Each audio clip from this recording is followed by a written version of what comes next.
So, Clark, I'm going to jump right in. And I just have to know, and let me preface this by saying that this was the best cruise I've ever been on.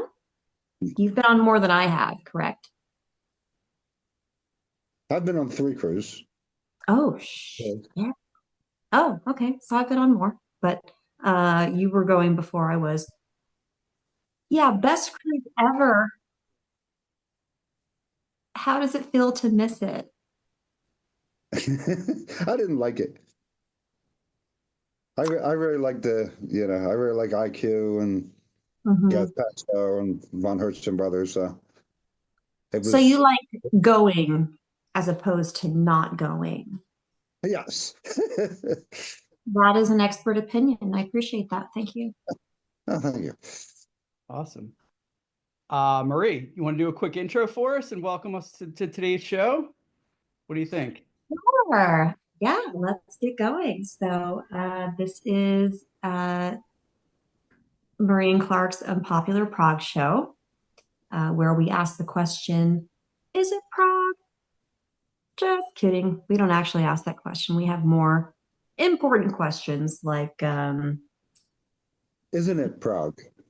isn't it? Hmm. So, this time we will be talking about the last cruise that we had, which was it just last week? It was. It was. So let me ask you this. What were your top three performances that you saw on the cruise? Barry, you can start. Great. Um, for me, top three. Wow. First of all, exceptional lineup across the board. So picking just three is going to be extremely difficult. Um, but I think I'm going to gravitate back to the pool stage because just the overall experience was just out of this world. The lasers, the ambiance, the staring up and having the moon literally like shining down on you. It was just incredible in every possible way. So let's go first and foremost. I will say Caligula's horse. I think was definitely a highlight for me on the pool stage. Um, just the energy, and that was their first performance. They performed later on at the pool stage again, but daytime. The night show just really kicked off the cruise for me and just took it to another level. So I would say that was one amazing show for me. I think another one that really kind of knocked me back was IQ. I did not expect them to be that absolutely incredible. I hadn't seen them in quite some time. They had performed several years at near fests that I had been a part of, but they just put it all together. They are like the consummate musicians. I don't know why it took that long to get them on the ship, but I mean the show was just phenomenal from beginning to end. The first note, I mean, they have a very unique sound, and it just hit just perfectly. So again, two stage shows. I'm thinking, you know what might have been me? I'm going to say my third favorite is probably one that was a little strange because Marie and I actually were exploring the ship a little bit, and we came upon Spinnaker and just wanted to see how they had changed the design because I had heard that they had put seats in instead of allowing us to sit on the dance floor in the middle. And sure Hmm. enough, we walk in and there's no one in there except for a band that's kind of going through their sound check. Well, wouldn't you know it, it was Thank You Scientist. So Marie and I basically had a private show while Thank You Scientist did their sound check, which fortunately led us to having really good seats as well once the show began. So I'm going With to, their lead singer. So, and this was his first show with them, oh, for Oh, which I sure. wow. thought was really, really cool. Mhm. Um, and this is something that needs to be talked about in the prog world because, Thank You Scientists is a very beloved band Mhm. from New Jersey. Yep. We all love them. I mean, Tom is an incredibly talented guitarist and band leader, and I've always loved their stuff. But their singer, Sal, their old singer, um, was just such an integral part of their sound. Hmm. It was really kind of part of it. And when he left, I was imagining it must be really difficult to replace somebody like that because he's so distinctive, not because you can't find a good singer, but because he was so unique in his technique. And I hadn't heard anything about the actual replacement, didn't know anything Yeah. that was going on. And then we saw that sound check and I got to see the guy sing. And he's from another prog band. Oh, tell me what it is. It's I can't remember the name. It'll it's come to me. We'll get it. Cosmic Argonauts. Does that sound right? Who is it? Cosmic Argonauts, something like that. Okay. So, and we're watching this guy, and I'm just like, oh shit, which was the theme of the week, by the way. Yeah, you can say that. You can say that phrase in so many different ways with so many Oh, different meanings. oh shit. But most of Uh, the times it was like, oh shit, this is gonna be amazing.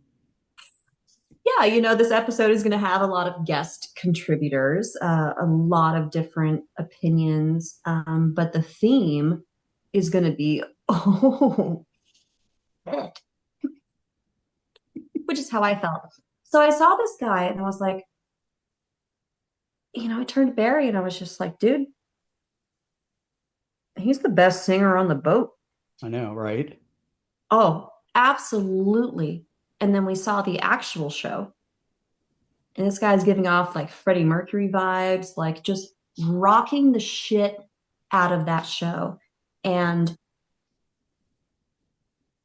not that I'm surprised because like I respect, Tom's decisions as a band leader in that band. But I was still like, oh, it's going to be so hard to replace this one person or Mhm. whatever.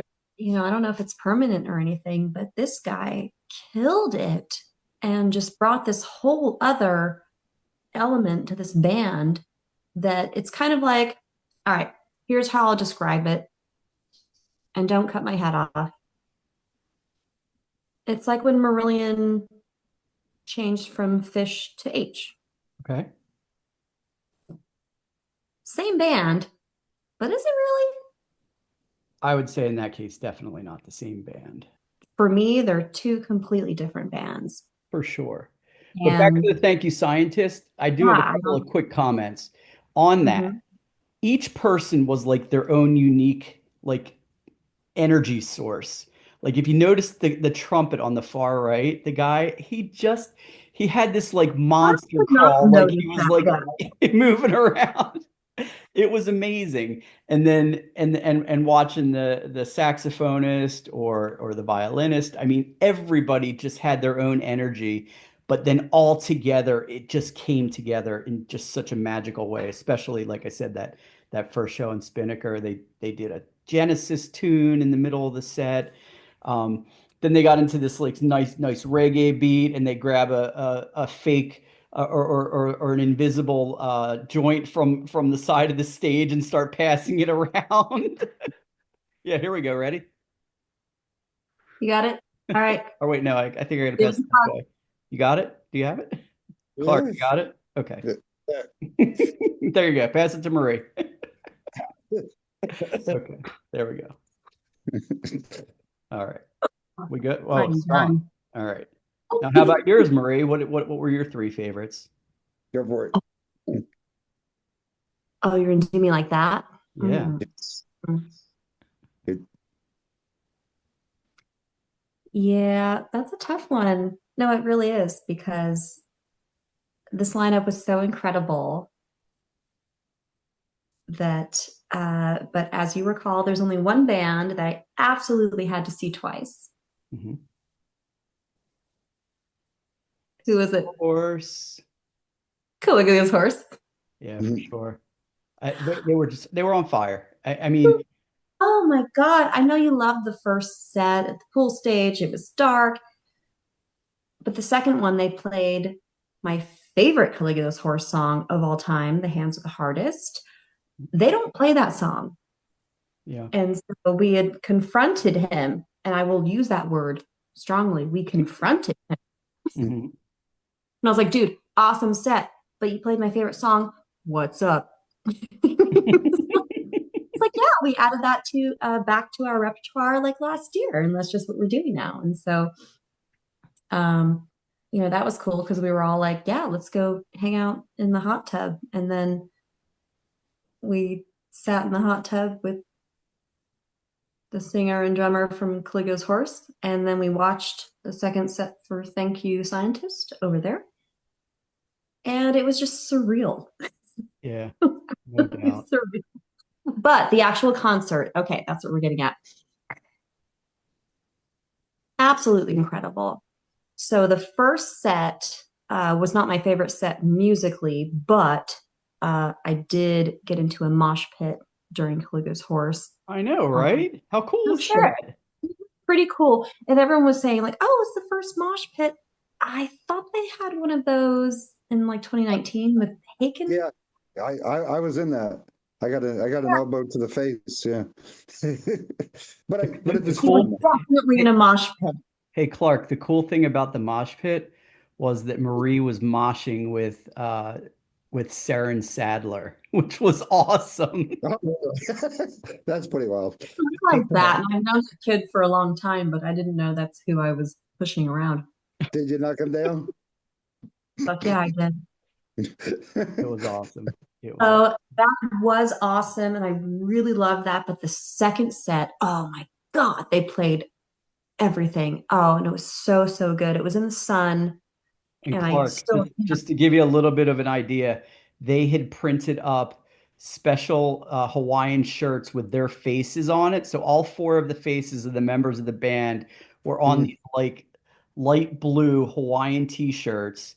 And it was like, the crazy poses where you'd be like, or whatever, just something silly, silly faces. I told them after the show, I said, if you guys print those up, you will make a mint selling them at the merch booth. it all started with this picture I got with Martin Mhm. Barr. I always call him Bar, and then people correct me and say it's for. Anyway. All What did right. you? So, all right, Edwards, you No, had enough no, time to think. Come up with your next answer. we're still talking top three, right? Yes. Yeah, Okay. I know I went into detail, but it is I think important that you used up two of them with both Caligula horse set, so you only have one left. well, it is important to bring that up because I loved them for many, many years, and I had bought tickets to see them in early 2020, and then I don't know, something happened, Hmm. and that was canceled.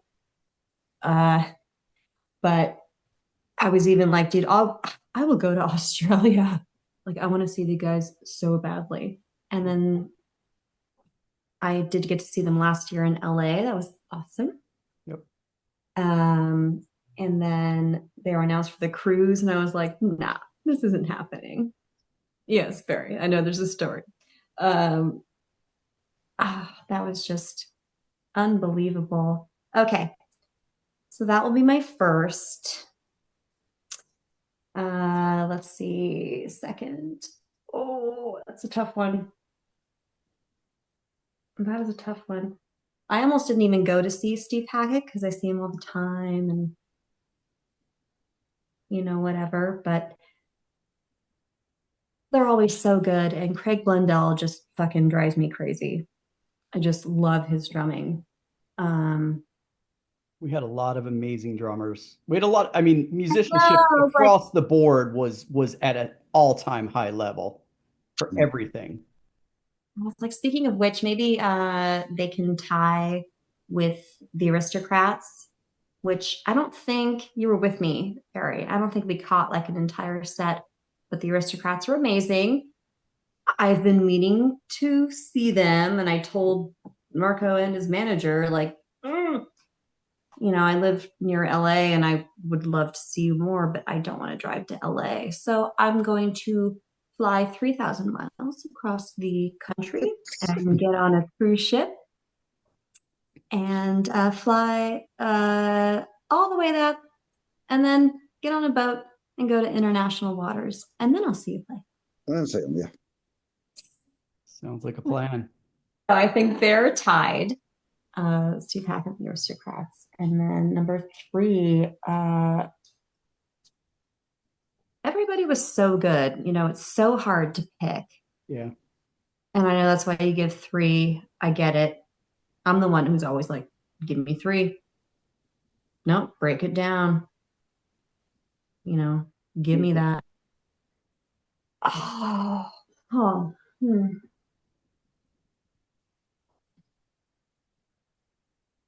IQ was so good.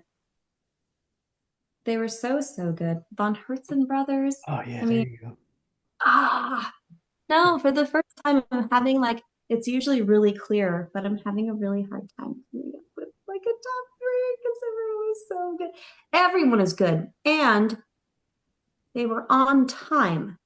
Yes, I heard that. It was like amazingly that so many of the sets ran on time. And we didn't have to get cut off at 60 minutes for shows in Stardust. It was really, really well run. All of the staff, I mean, they clearly they had their stuff together. I mean, they knew what they were doing, and they were able to turn the stages over quickly and get things ready. It was really impressive. One thing I saw commented a lot was the wind on the pool stage. That there was a lot of bands that were just blown all over the place. DMJ, the first day, which it was a day set, it was maybe like somewhere around like 1 o'clock, something like that. We went Mm. outside and the wind was so harsh. I was walking up the stairs toward the entrance to Spinnaker, and I had a cup of tea in my hand. Half that cup flew out and probably onto the people below me because of the fact that the wind had to be like close to 30 miles an hour. It was unbelievable. Wow, crazy. I had some friends watching that, but it was the same thing. Like for me, I was like walking up with my coffee and it's spilling all over me, and I'm literally being like pushed down. So I know that there's wind. This isn't my first cruise, my fifth. So Right. I'm familiar with some of the wind. But Clark, because you weren't Mm. there, I'm directing this towards you. Right. One of these days was the windiest day I've ever experienced on one of the cruises. Absolutely. And it was terrible. And so I just assumed that their like noon show on the pool stage was not going to happen. I mean, we're out there.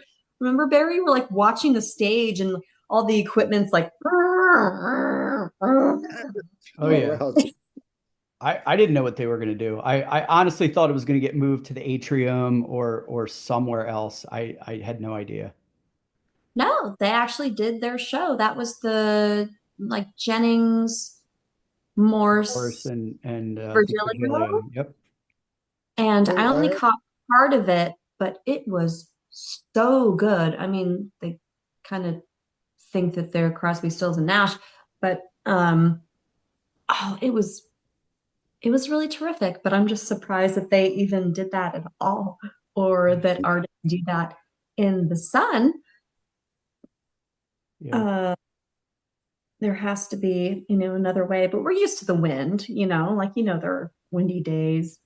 And it was funny when we were on shore, because Barry was like, "Oh, well, it's going to be windy on board." I'm like, "No, you feel it's not windy right now? Like, what do you mean?" And so we get back on the boat. It was fucking windy.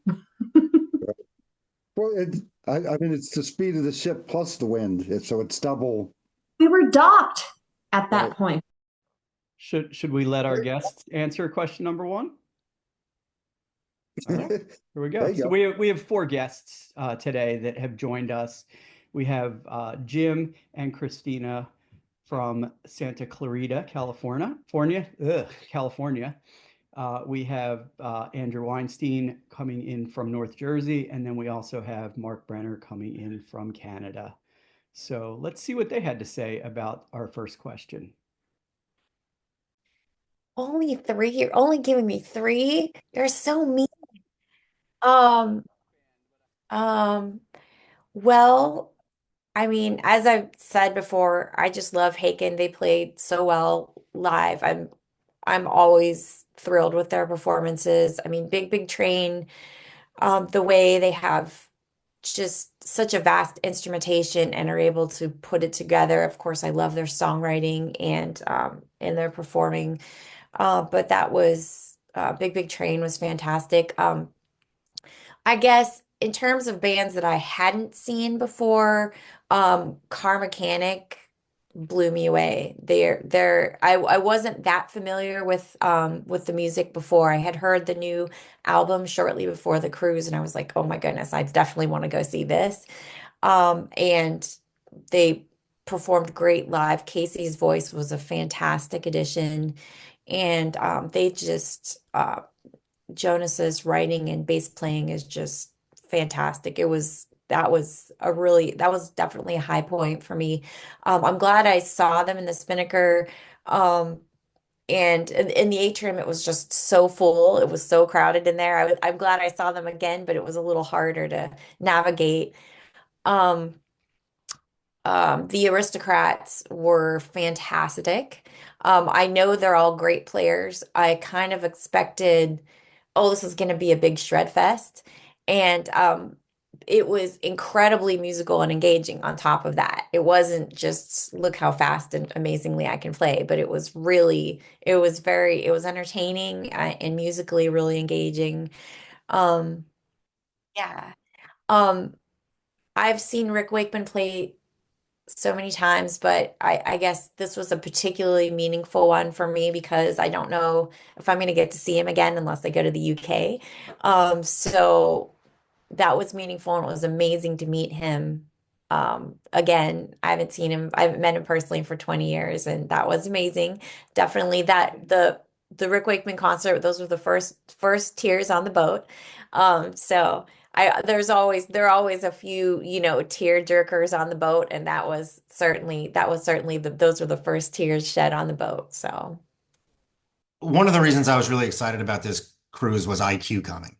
I've been a fan of IQ for, 20 years, 30 years. Dark Matter is one of my favorite prog albums of all time. Um, what was great about the first one was on the stage at night, the pool stage at night. And what was great about it was that with the smoke and the ambiance and the night and the background, it was like magic. There were more people at that IQ performance than any other performance. They were standing in the aisles, sitting in the aisles, looking over people's sides, front, and it was total magic. They started with Sacred Sound, or maybe it was the second song, because the first was Frequency, and it's one of my favorite songs by them off Dark Matter. And it was pure magic. And in fact, all of the ones on the pool stage at night really had a sense of import more than more than the ones in the day, in my opinion. I know, and it was just the atmosphere was great. Everyone I went to at night on the pool stage was the best. So what I do before I go on one of these cruises is I look at the names of the bands that I've never heard of. And I listen to them, and some I throw away real quick because I don't really like it, and others I become huge fans of. Last year it was Clone. So I'm happy that they're going to be on the next cruise. I saw that. This year it was the Von Hertzen brothers, which I had never heard of. And I listened to their new album and some past ones, and I was like, oh my goodness, it is so good. Like in the Spinnaker, they did that song, The Change, which goes, are you ready for the change? And everyone, I mean, it was magic. Spinnaker's not great, as we all would agree, but watching them on the pool stage and watching them in Spinnaker, I loved Von Hertzen brothers. And then sort of that like sort of all-star band of Car Mechanic with Jonas who started that, and you had, all those great musicians. That was pretty great. And then on the last night, I saw Moon Safari in the Spinnaker. It was like the last show going on, and Moon Safari was fantastic. So those are probably the ones that I enjoyed the most. Yeah. Top three performances. See, well, definitely Haken was just incredible every time. They never disappoint. Big Train I learned about last year before the cruise, and I just really fell in love with that band. Super cool people, and they just such interesting music. Um, the third performance, who was it's so hard. I mean, those two are like the clear top two. Um, oh, oh my God. No, the Aristocrats. I mean, I I've seen a lot of guitar players, and I'm not sure that there's a better guitar player than Guthrie Govan on the planet. He's just like I've seen him play before, and he's always amazing. But this year, it's just like, man, it's like that cat transcended to like way higher levels than I've ever seen. Yeah, so it would definitely be those three. I don't know that I could number them. I like them all for different reasons, but yeah, Haken, Big Train, and the Aristocrats. Yeah. Okay, well, that's not so easy. Top one is easy. Big Train in the theater was my top performance. Even though I think possibly because I'd heard the music, at least some of it before, so it wasn't new and fresh for me, and it was just so well done, and the acoustics were so fantastic, and the lighting, it just all came together, and I got goosebumps. Second, oh, you want to know second? Uh, okay. I think second was a tie between the Gazpacho pool set and the car mechanic set in the Spinnaker.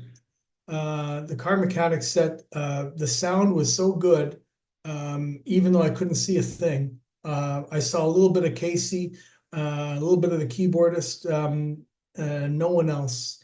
Um, and I was standing like 3/4 of the time. I finally had to find a seat where I could rest my legs and just listen from there on. I couldn't see a thing, but it was still worthwhile. Their set was great. Again, I was familiar with some of the music, so maybe that's why I liked it so much. Yeah, I guess my third one would be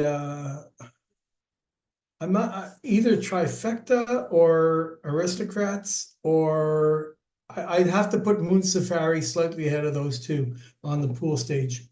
Moon Safari did a great pool stage set. Just loved it. Cool. So for question number two, the question is, what was your favorite non-concert event on the cruise? Marie, would you like to start? Sure. There were a lot of moments that weren't music related, but were still really magical and wonderful, and it contributes to the whole experience. The ziplining in Puerto Plata was kind of cool.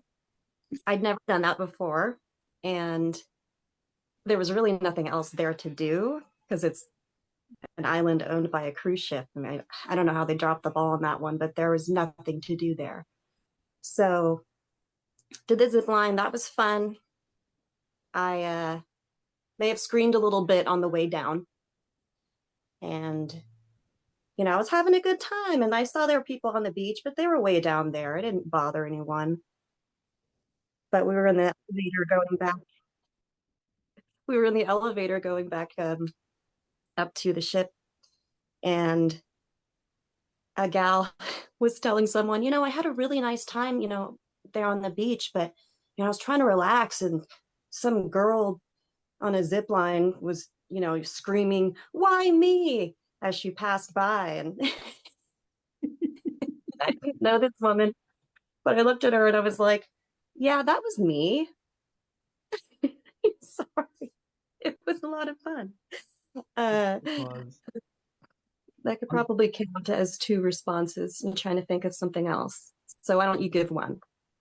Well, honestly, there were so many amazing things. I think for me, the most fun that I have is really with late night live. Mhm. Just being there and being in a position to see musicians and fans of our music coming together with really very little practice together.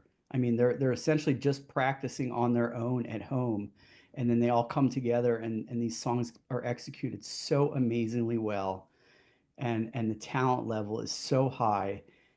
It just gives me just a permanent smile. I was just so happy. It was so well run.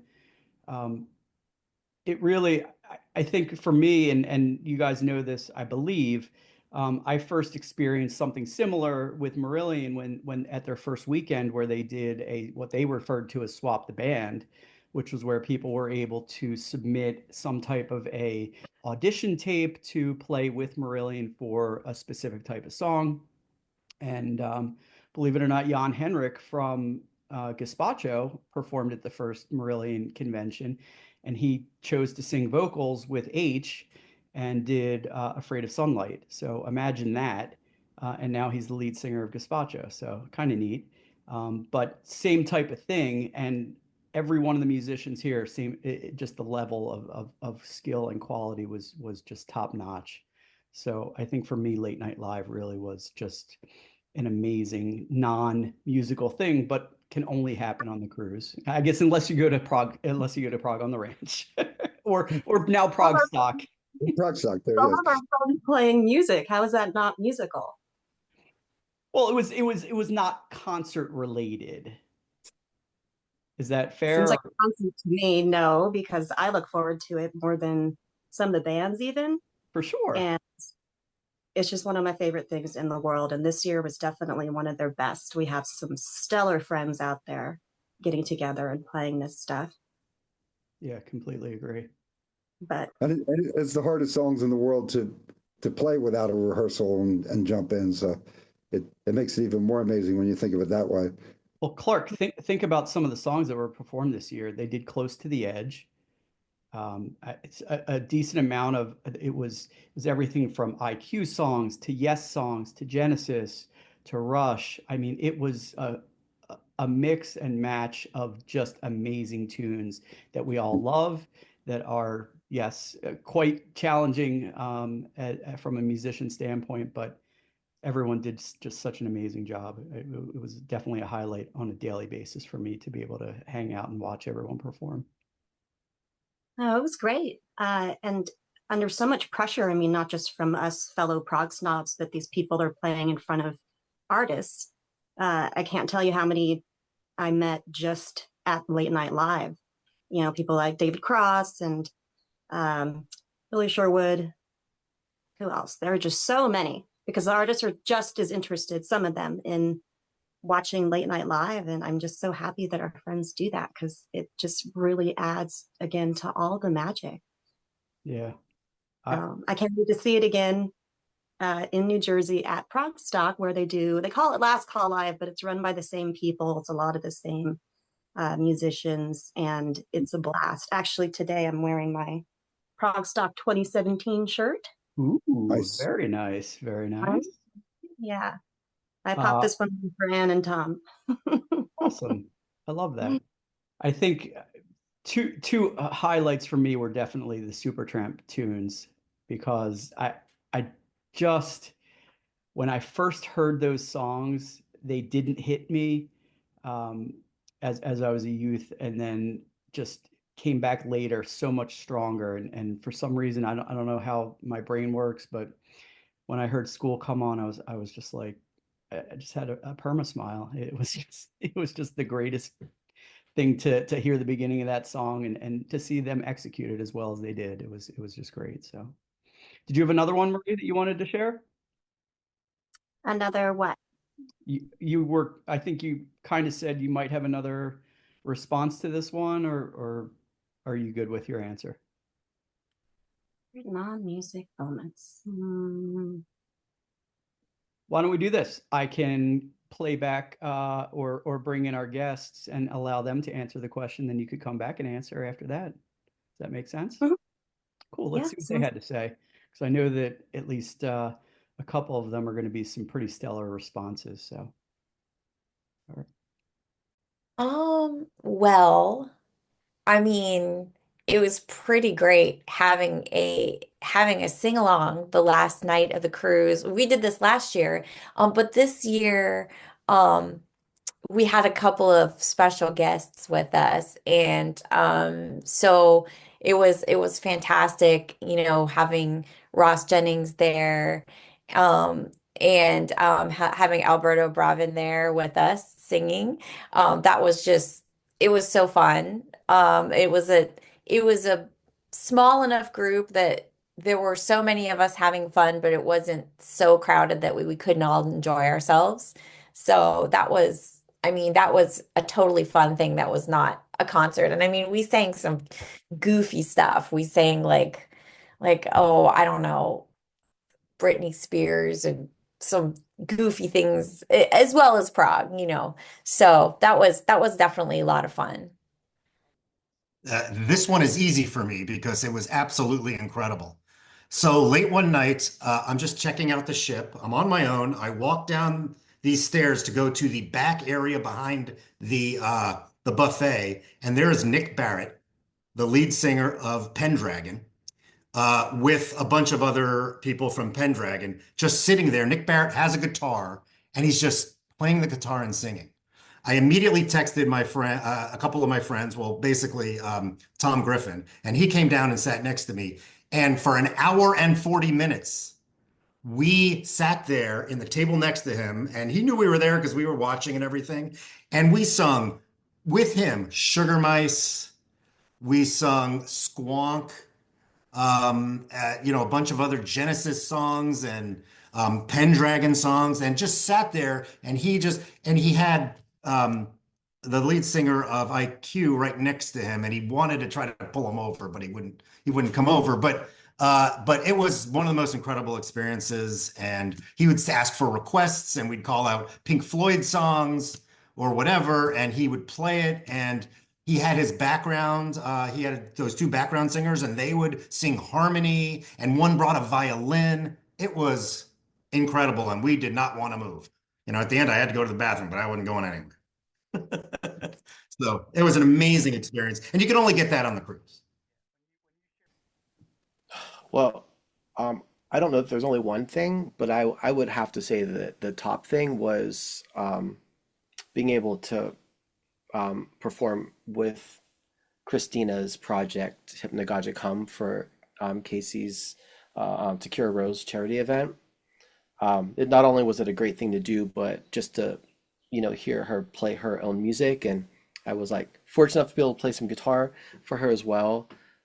That experience was amazing. I mean, it's like there were like so many people like in the audience that we were sharing with, and we got to hear perform after and before us. So I would say if I that was probably the most incredible experience that was a unique experience for us.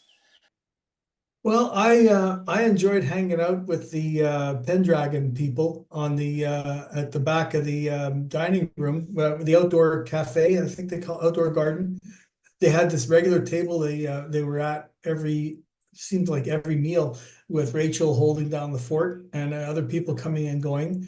Um, like I've known Sally Manier for a few years, so she kind of was my intro to the rest of the group there from Pendragon.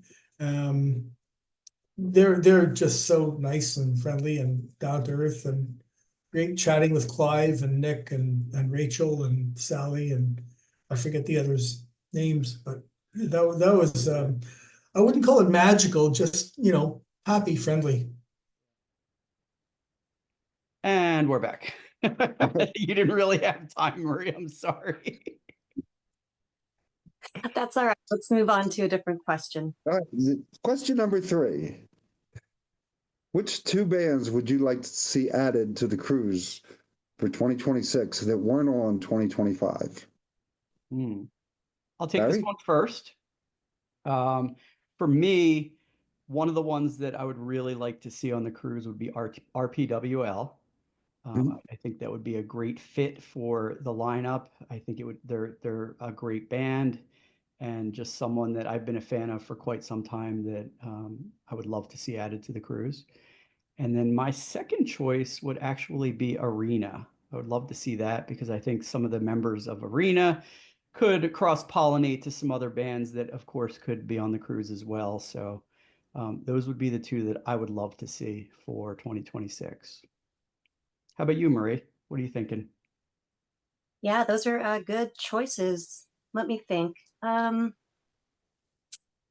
Maybe ABBA and Celine Dion. Nice. Change it up. I'm just kidding. I can't stand ABBA. So I definitely was missing Leprous this year because even though they were scheduled, obviously they had to cancel. I didn't get to see them last week when they came back to LA. And I just, seeing them on the cruise would have been awesome. So I don't know if they rebook bands who cancel, but I don't know if you did notice, but Larry Basilio is back on the roster. And that was something that nobody talked about. And I didn't even notice until like 2 days into the cruise that, there was never a cancellation unless I missed something. I never heard anything about it. She just wasn't on the schedule when it was released. And it was super awkward.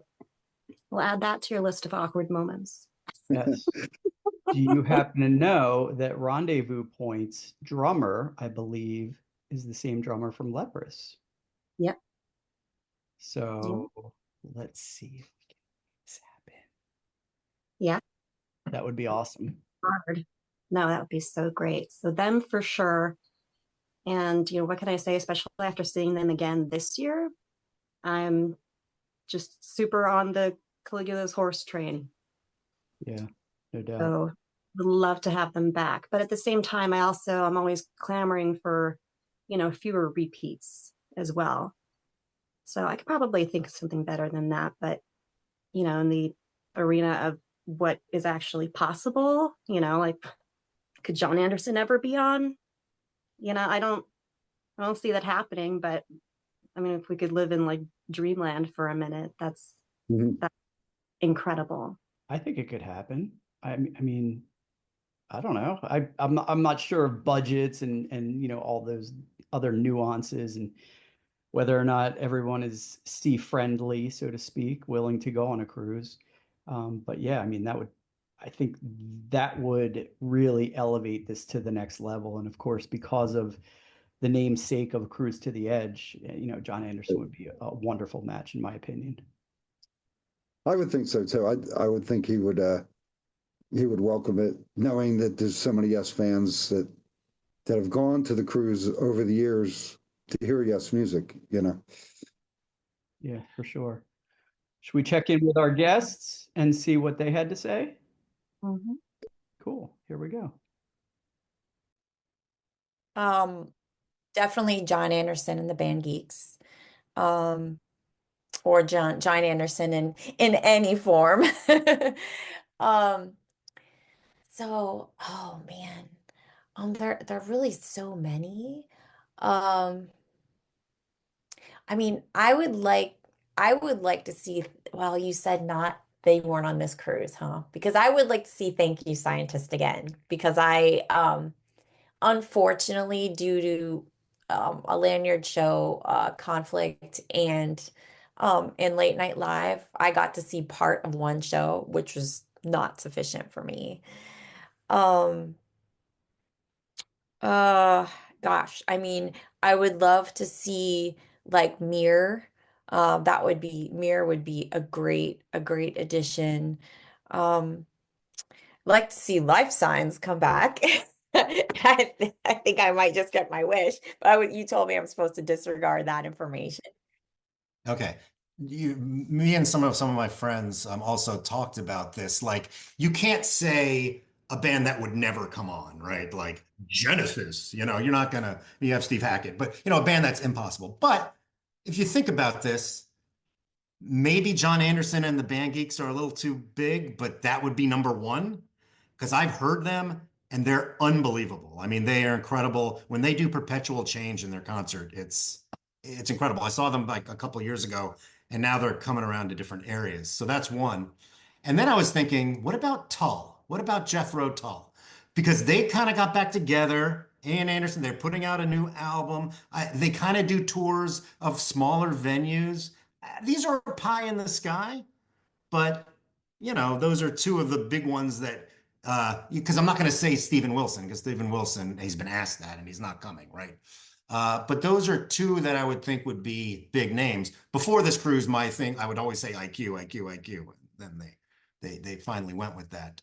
So those are two of them that I'm thinking, could they get them? Because Marillion is pretty damn big and they get them. And they're coming next year. Now they basically come every other year because they do their conventions the off years.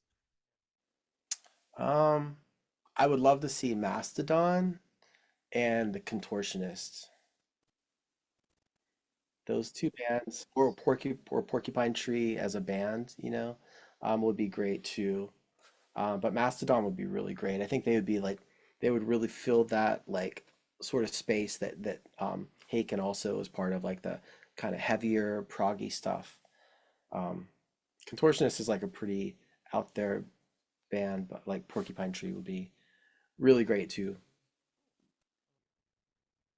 Mystery has never been on the cruise. I've been lobbying for Mystery for five years. I don't know why. Like on the first year or two, they were there as guests. They were attending as guests. And why they haven't been invited, I don't know. Would have to ask Larry. Maybe he's got some good reason. That's my number one request. I wouldn't mind seeing Griffin back again. I really enjoyed Griffin 2 years ago. Just because they're such a novelty act and they're so different from everyone else. I don't know if you ever got to hear or see Griffin. Oh, you did? Okay. Those are the two that come to mind at first. I'm sure there's others. Question number 4. What was your most awkward encounter on the cruise? Like running into somebody famous in an elevator or something similar to that. Yeah, believe it or not, picture. Now I got it. So even though it was one of the most amazing moments, when I met Rick Wakeman, I don't know, I felt kind of weird about it because I'm not usually one to go up to artists and fangirl over them like I did with him. And it was just, for a second and for a quick picture. And I mean, it turned out really well. It's very cute, but that was a really awkward moment for me. I don't know. I still am like a little embarrassed by it. It's Rick Wakeman. He's the freaking wizard. Right. He looks very content next to you. He seemed all right. He's like one of the legends. Yeah. The whole way that it came about was wonderful, and I'm glad that there is an amazing picture to remember that experience from, because it really was amazing. Mm-hmm. My awkward moment is actually at the same event, which was Casey McPherson's auction. This one's a little strange. I'm gonna have to give a little bit of some backstory in that Marie and I were at the event together, but actually not sitting together. We were kind of across from one another at the time. And I think you had gone over to the bar, and I kind of caught your eye, and I was like, oh wait, there she is. Let me call her over to let her know where we're sitting. And I was sitting with some other friends on the other side of the room as the auction's Yeah, going I was on. on the other side with the David Cross people, and that's where Rick Wakeman was. And then you were on the complete opposite side of the room at that point. Exactly. I didn't even know who you were. I kind of looked around and I was like, oh, I think he's with Dan's son, Aiden. Yep. I wasn't really sure, so I was just talking to some other people, and then I hear this ruckus behind me, like they're betting, and they're like 5,000, and then Yeah. So people cheering. It gets higher and higher, and then something really weird happens. yes. So this auction item, which was one of Rick's, it was something that was signed by Rick Wakeman. I think it was maybe an album, something like that, and some other odds and ends that were included, and it had gotten up to $5,000. And I'm of course not even really paying attention because I wasn't really bidding. I thought maybe you had to register in order to bid. I don't know, but I'm thinking I'm gonna call Marie over. Hey Marie, come on over. We're sitting over here, and my hand happens to go up, and all of a sudden I'm bidding $5,500 for the Rick Wakeman item. So let's just say that I collapsed like this. I saw you fall out of your chair. I didn't see the wave, but I saw you fall out of your chair, and people have gone from cheering to laughing. And I'm like, what's going on here? And I look over, and again, I didn't see you wave, but I turned to the, David Cross people, and I was just like, my buddy was waving to me. Yeah. So, So yeah, that wave almost cost me $5,500.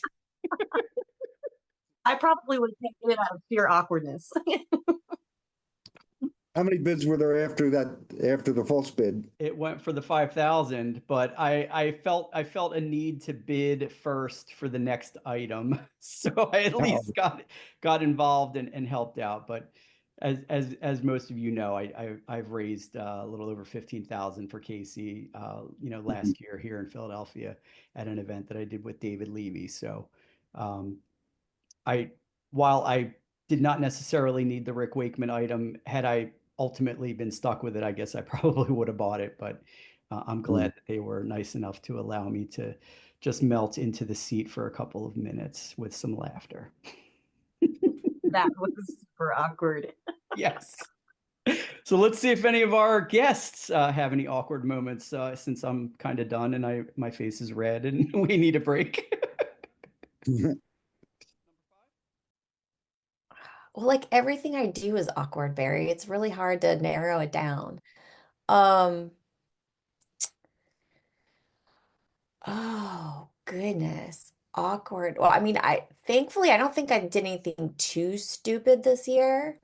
But I mean, I'm just an awkward human. That's like an unfair question because like I don't know. I don't know. I guess I don't know if this really qualifies as awkward, but there were a couple of really fun, goofy moments. I got to do air violin with two different violinists on this cruise. So that was really fun. The first was David Cross when we first got on the boat. I got to do air violin with him and got a picture. And then I also, in the photo experience, got to do, well, I asked Ben Karras if he would do air violin with me. And then the rest of the band was like, oh, that sounds like fun. Let's all do air violin. So the entire band is doing air violin with me in that picture. Um, I don't know if honestly, I can't remember anything too awkward. I'm feeling kind of proud of myself this year for not being too much of a dork, like not knocking anyone over or anything like that. I don't know, I can't think of any super awkward interactions. Well, when we first got on, the only awkward one was when we first got on the ship. My friend Tom Griffin, he's a huge Pendragon fan, and we were just leaving the room, and Pendragon was walking by with their suitcases and all that stuff, and we stopped them and say, "Hey, you're the." So Tom's like, "You're the reason we're on the ship," and they were like, "That's great. We can talk another time. We got to go to our room," and so it was like, and it was we had to kind of let them by because they were with all their luggage. So we had to like go like this against the wall, and stuff like that. And, there are certain people that you get tongue tied with. Um, so yeah, I mean, I tried to speak a little bit with the lead singer of IQ. And it was like, he was great. He was great. He knew I was a fan and everything, but I could tell he was like, oh, thank you. That kind of thing where it wasn't like, he was like, okay, thanks. But I just love their music so much. I probably sounded like a fanboy. Like sometimes you get tongue tied in that situation. I don't think so. No. I mean, maybe last year there was like one little conversation where it just seemed like maybe the person I was talking to was maybe a little tired and they just wanted to get to their next thing and they didn't want to talk to a fan that they didn't know. But even then they were very pleasant, so you could just tell they kind of wanted to move on. But no, I mean, it was the complete opposite. I mean, it was like the most welcoming thing, like that, everybody I talked to, like talked with the bassist from Big Big Train for like a long time about Indian music and about all this other stuff. And like it was no, it was like actually the complete opposite. Like I just had like the best interactions. Like Brian Beller, we talked about Eastern European music for an extended amount of time. It was yeah, yeah. I didn't have any awkward experiences. It was just like incredible ones. I don't think I've had any that I considered awkward. Maybe the artists might have. Um, no, I'm careful not to approach people when they're eating or when they're in conversation with someone else and I'm interrupting. So I can't remember any that were awkward.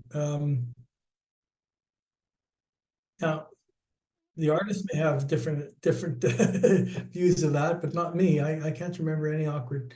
When in doubt, I hold back. Let's move on. So, question number 5. What were the 3 worst food choices or food items that you had either on the cruise or at one of the ports? Barry?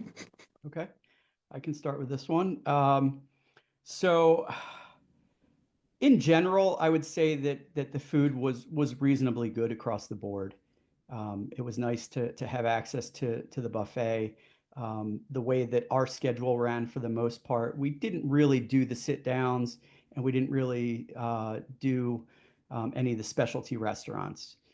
This year, for some reason, the Chinese restaurant did not allow us to have just a standard meal as a part of our meal package.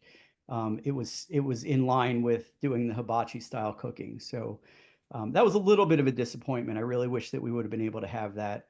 Mm. And if time wasn't an issue and there weren't 35 concerts happening, the Brazilian steakhouse would have been really nice to try, and I'm sure that even hibachi would have been great. Um, but as far as on the strange side, one of the things that I had that was a little strange was a sweet potato burrito, and it didn't necessarily work out so well. I stay far away from that one. Yeah. Um, Love sweet potatoes, love burritos. They don't belong together. I know, I know. So I tried it, didn't like it, and then I moved on. Other food that I guess didn't necessarily strike me that well. Some of the sliced meats, just for me, for my liking, just weren't necessarily up to snuff. And then I think there were just some standard like deli meats and things that are not really things that I eat. So I kind of stayed away from that. But those would be, I guess, the 3 things that um, were kind of on my list. How about you, Marie? Yeah, I can definitely think of 2 right off the bat. So, I mean, anything fish related in the buffet is a no-go. Don't do that. Let's see. And I mean, while it wasn't a bad dish, I made the mistake of ordering a carbonara at the Irish pub and grill. Don't know why that's okay. And I had asked the waiter, is there any cream in the carbonara? It was a test because authentic carbonara doesn't have cream, it's eggs and cheese. So he But said, but let's be fair, you actually need to know how to cook it, and you might only be one of a very few amount of people that can execute it well. mm-hmm. It's a very, very simple dish. You don't need to bring cream into this. Uh, so I asked the waiter, is there cream? And he says yes. And everyone on that cruise works really hard to please, the people going, and they're so accommodating.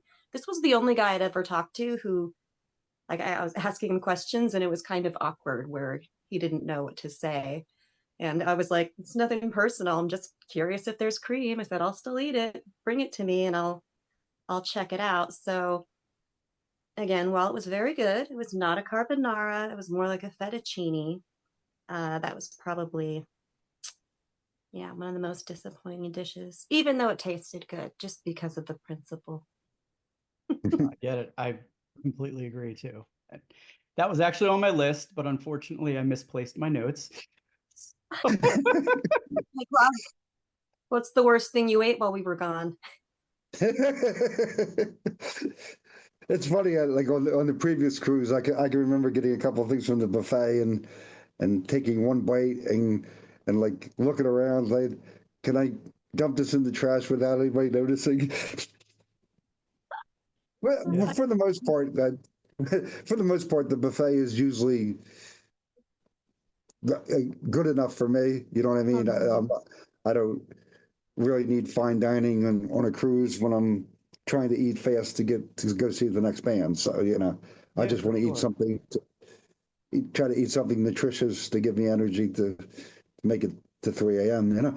Bree, do you remember that one dessert that we had that had the topping and you and I were like trying to figure out what it was, and then we ran Oh in, no, no, that and then was so we ran into the daughter of the lead singer of Pure Reason Revolution. We're chatting like literally right in front of the desserts, and so we pulled the dessert out and let her try it, and she goes, "Yeah, it tastes like white chocolate." And we asked, and sure enough, the item that we could not figure out what it tasted like, what the flavor was white chocolate. we spent 20 minutes trying to determine what this taste was, and then we both were just like, it's so familiar. It's obvious. Like, why can't I not think of that? It was just this little pink wafer, so the color obviously, I think probably threw us off. Mhm. So yeah, that was really delicious. But when I had asked the gal what that is, she said chocolate behind the counter. I just felt like a complete idiot. Yeah, it was pretty funny though. Should we check in and see what everyone else had to say on this last question? Yeah. Cool.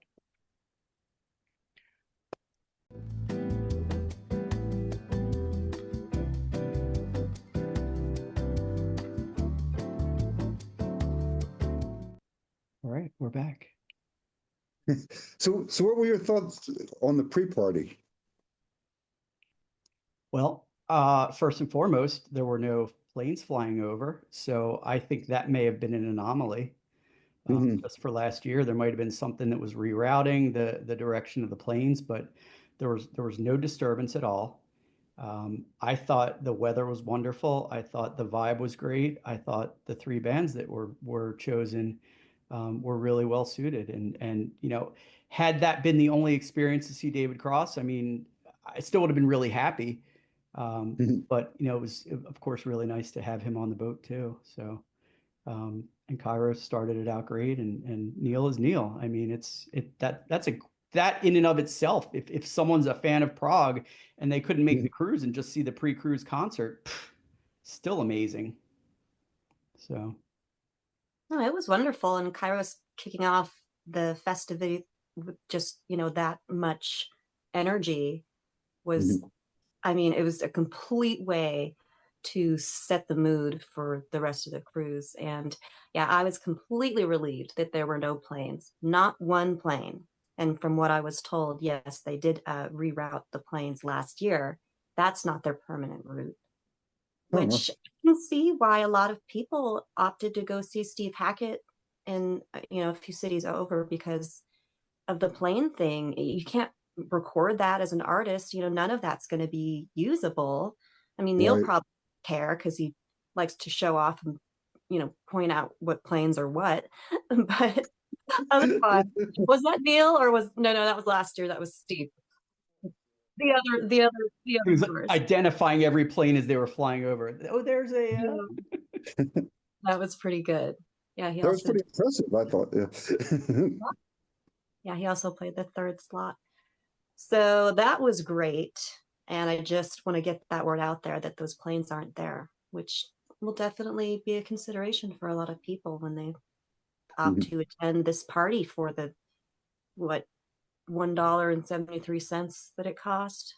This Right. yeah, nom I think the service charge on the tickets was more than the ticket price itself. I mean, the tickets could have been a quarter, and then the service charge was like 8.75. So, but I truth be will told, say I'm so paying 20. I'm paying whatever it is. I'm going. It's a part of the event and the experience, and even if it's just seeing my friends, I'm there. So true. People were up in arms about them charging this year, which I actually agree with. It's not the amount, it's again, a matter of principle. And if their ostensible goal was to make sure that there were enough seats for people actually going on the cruise. And that I can respect, but they wouldn't let you transfer any of your tickets. So, or at least that's what it said. So I had a ticket that went unused by one of my cabin mates, and I couldn't give it to a friend who wasn't going on the cruise who wanted to attend, which was too bad. But he did end up to the cruise party, and I'm like, how did you get in? He says, oh, I just paid them $20 at the door. Oh, wow. There you go. Bribery. There. I had I no like it. idea. I thought you were going to say something like he went in to play poker and then just walked He out snuck and went to the in. concert. No. I was wondering if people could do that though. Couldn't they just go in through the casino and come in the one door on behind the stands? Well, I think there was an armband, but again, it just depends on Yeah, the security guards or whatever. security was checking wristbands. Yeah. Yeah. But they did have most of the merch available there as well, which I thought was really nice before getting on the cruise ship. So that way you could pack stuff away and not necessarily be concerned about sitting in line, when you get onto the ship and maybe wanted to see Saga or any of the opening stuff or whatever. Mm-hmm. So, You were in so how town does and you didn't have a ticket, you could literally just sit in the parking lot at some point hear everything? Yeah, and let's see hear. it. It's actually a pretty good vantage point. No, absolutely. I mean, when we left and ended up trying to find a bar for some food and drink after the concert ended, we walked right by and we were, you were pretty much at the side of the stage and you could see everything and hear everything perfectly. And I was like, oh, okay. So Yeah, neighbors basically got a free concert tonight. I know. And if you do that, you can hear the music, but you don't have to hang out with hundreds of weird prog fans. That's true. That is true. So you didn't get the interior small cabin this time, right? You got a slightly bigger one. Oh Was no, it? we No, Oh, we he no. had small. we had about the smallest cabin possible. Oh, wow. Okay. How fun that was last year, Clark, when I did the 4-person thing for the first time and I saw how tiny it was when we embarked and I couldn't stop laughing for 30 minutes. Yeah, this one was I mean, I liked the configuration of the room better, but I feel like it was even smaller than that one, which is Wow. just hilarious. Totally worth it. I mean, a small price to pay, and all 3 of my roommates were Right. amazing. So for anyone considering kind of going that route, I felt really kind of stupid that my first several years, I always just went and had my own cabin or maybe let somebody in at the last minute. So last year was an experiment and that went really well, right, Clark? It was so small. I mean, just comically small. Well, I When we think that first this walked is in, just for your understanding, Clark. So instead of the 2 beds hanging down from the sides, it was just one from the side. And okay. then there was like a trundle bed underneath one of the beds that rolled out, and then the 2 beds on the sides. So, Okay. again, micro-sized beds, but really, who's sleeping on this cruise? I mean, you're talking what, 4 or 5 hours at if you're lucky. Mhm. And then, you're back to it. So Right. Yeah, that was great. And even with 4 people in there, I think there was only one time where I didn't get to shower when I wanted, or, I Right. hardly ever ran into anyone, especially Remick. Remick disappeared and did his own thing for a while. That was really cool. And then we spent most of that time with Daniel Riker and his son Aiden, who I'd never met, but I know a lot about. Yeah. And poor kid. I mean, he's only 20 and he's in the family. He's in the community. He's stuck with us, really. Did he like it? I mean, Sorry. he was.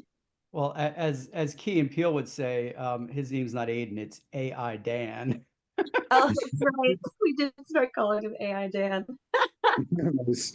Kind of weird, but yeah, He is a chip off the old block and a super cool kid. So love them both. anyway, so listen, this was awesome. I'm so glad we had a chance to all get together to do a little bit of a recap on this. We should do it again next year. What do you think? Yeah, please. I'm starting to save money, so. Me Yeah, we too. can't have you not go again. Right. It's possible. I really did love the lineup and all. It was just, the fact that I didn't have the finances for it kind of makes it, you know, reasonable in my mind because I never really had a shot at going unless I robbed the bankers there, and I don't want to do that anymore. And Wouldn't do that for Prague. Well, you have enough time now, so start saving. Well, And let's do Prague stock first, and then we can work our way toward the cruise for next year. We got to do both. yeah, and then we'll sprinkle in a couple other concerts between all those festivals. But yes, Isn't there an album coming out this week? What's coming out on Friday? Oh shit. Something I'm very, very excited about. So Okay. I had a few conversations with some people who were on the boat because I saw them wearing this band's shirt, but they're not necessarily a band that I think a lot of our friends would normally be into. Even though, and this sounds contradictory because prog people don't care about charts, but their album a couple of years ago, which is when I got into them, it charted on like the top 40, which I mean, prog metal bands don't do that. What's the album? What's the album? I'm getting to that. We're running out of time. The clock's gonna tick. We're gonna lose the video. What is it? It's a ghost album, and I don't remember what it's called, but it comes out Friday.